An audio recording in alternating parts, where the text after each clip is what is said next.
Dans son discours sur le mont des Oliviers, Jésus a dépeint à ses disciples les signes précurseurs de son retour sur terre, des signes manifestes pour nous aujourd'hui.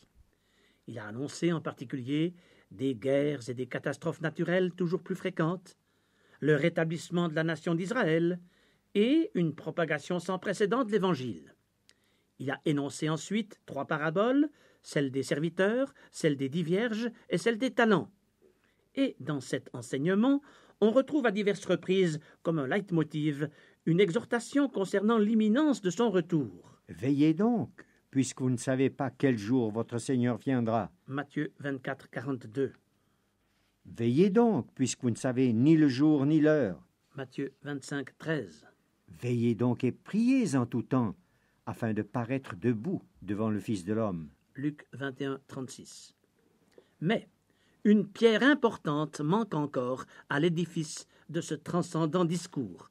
Non pas une nouvelle parabole, mais la description d'une phase de cet avenir insolite auquel les disciples doivent se préparer. Aussi le Seigneur leur fait-il goûter par anticipation la scène de son retour sur la planète Terre.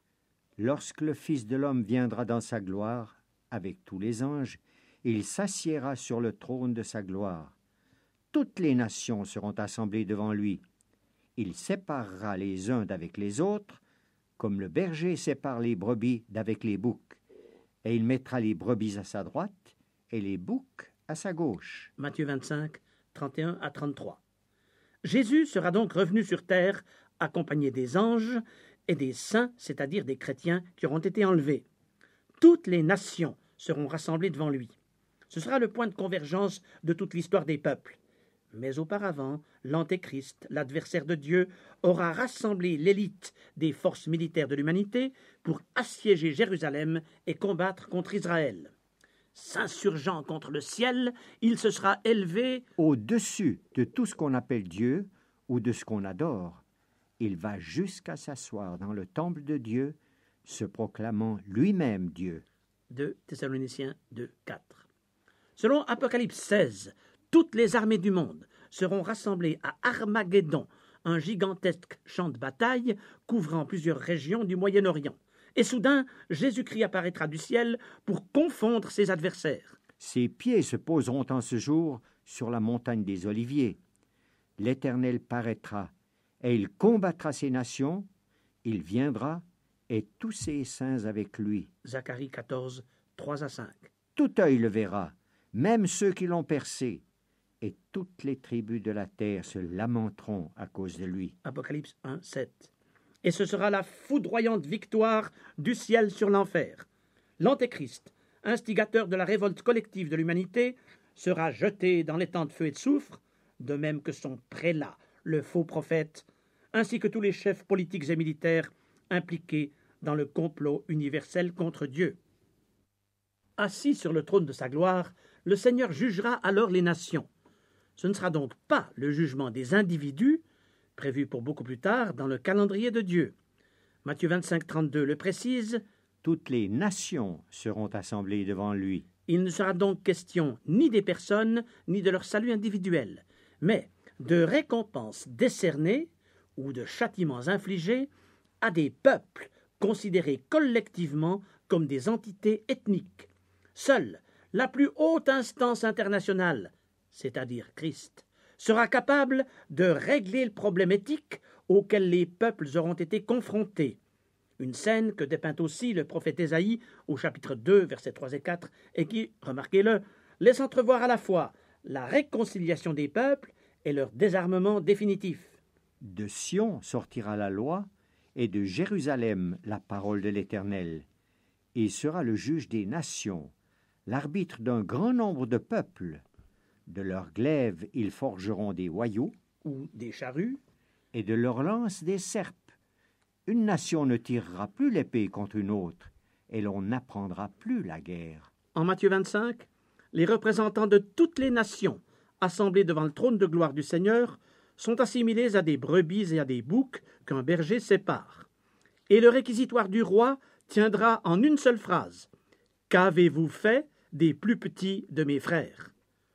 Or, quels sont-ils, les frères du Seigneur, sinon avant tout ses frères selon la chair, à savoir les ressortissants du peuple d'Israël. En cette heure suprême, le monde découvrira l'accomplissement, je dirais, éclatant et probant de la promesse faite à Abraham pour sa postérité il y a de cela 4000 ans. Je bénirai ceux qui te béniront, et je maudirai ceux qui te maudiront. Et toutes les familles de la terre seront bénies en toi. Genèse 12, 3. S'adressant à ceux qui seront à sa droite, et voyant parmi eux les bienfaiteurs du peuple d'Israël, le roi leur dira: Venez, vous qui êtes bénis de mon Père, prenez possession du royaume qui vous a été préparé dès la fondation du monde. Matthieu 25, 34.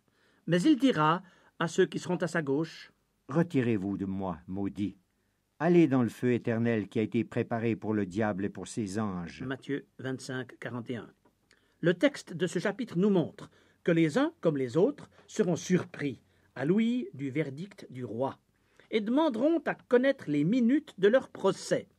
Et le Seigneur dira à ceux qui sont à sa droite: J'ai eu faim, et vous m'avez donné à manger. J'ai eu soif, et vous m'avez donné à boire. J'étais étranger, et vous m'avez recueilli. J'étais nu, et vous m'avez vêtu. J'étais malade, et vous m'avez visité. J'étais en prison, et vous êtes venus vers moi. Versets 35 à 36. Alors, ceux qui seront à sa droite s'approcheront du juge. Seigneur, quand avons-nous vu avoir faim ou avoir soif?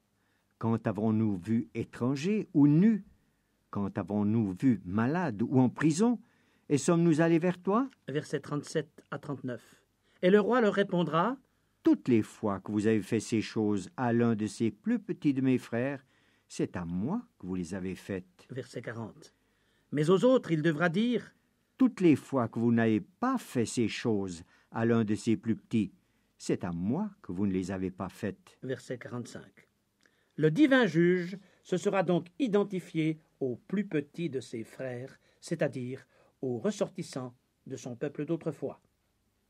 Bien sûr, cette prophétie comporte aussi une leçon d'éthique qui nous concerne tous, car comme chrétiens, il nous incombe d'assister tous les malheureux, de visiter les malades et les prisonniers, une consigne qui va bien au-delà du seul peuple juif.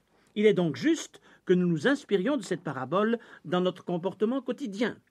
Mais n'oublions pas que le premier objet de la prophétie du Seigneur en Matthieu 25 concerne les nations, nos nations respectives, dans leurs relations avec Israël. Le peuple juif a été dans le passé et sera toujours davantage à l'avenir la pierre de touche de la bénédiction ou de la malédiction pour les nations. Le divin arbitre jugera les nations en fonction de leur relation avec la nation d'Israël. L'antisémitisme sera la cause déterminante d'une grave condamnation collective, alors que l'assistance et le soutien apportés aux Israélites de la dispersion comme aux Israéliens sera la cause d'une bénédiction croissante. Divers passages de l'Écriture sainte viennent corroborer cette interprétation de Matthieu 25, parmi lesquels citons Michée 5, Joël 3, Zacharie 14 et Apocalypse 16. Les signes annonciateurs de l'avènement de Jésus en vue de son règne terrestre, énumérés en Matthieu 24 et 25, s'accomplissent donc sous nos yeux. Israël a retrouvé sa patrie, et les nations sont en train de prendre position devant Israël comme devant le roi des rois, décidant maintenant si elles seront à sa droite ou à sa gauche lors de son retour. Bien sûr, dans le cadre de cette causerie radiophonique, je n'ai pas pu m'arrêter sur toutes les implications de ces versets, dont il y aurait beaucoup à dire. Je me suis borné à des généralités. Mais de ces généralités se dégage un fait essentiel pour nous.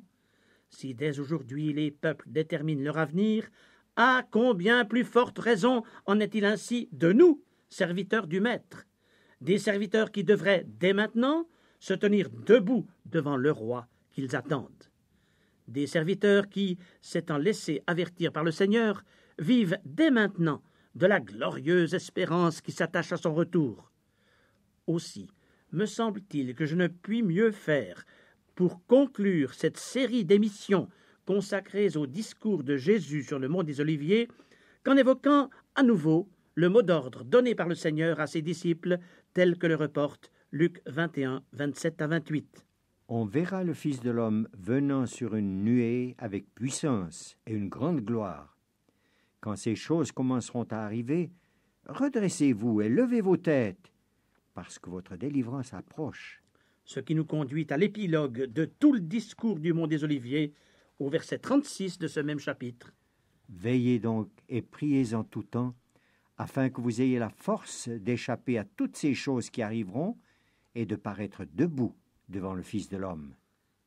Chers auditeurs, si cette étude de Matthieu 24 et 25 avait pour résultat pratique de nous redonner espérance et courage, afin que nous soyons tous debout devant le Seigneur lorsqu'il paraîtra, elle aurait alors pleinement atteint son but. Que le Seigneur vous bénisse.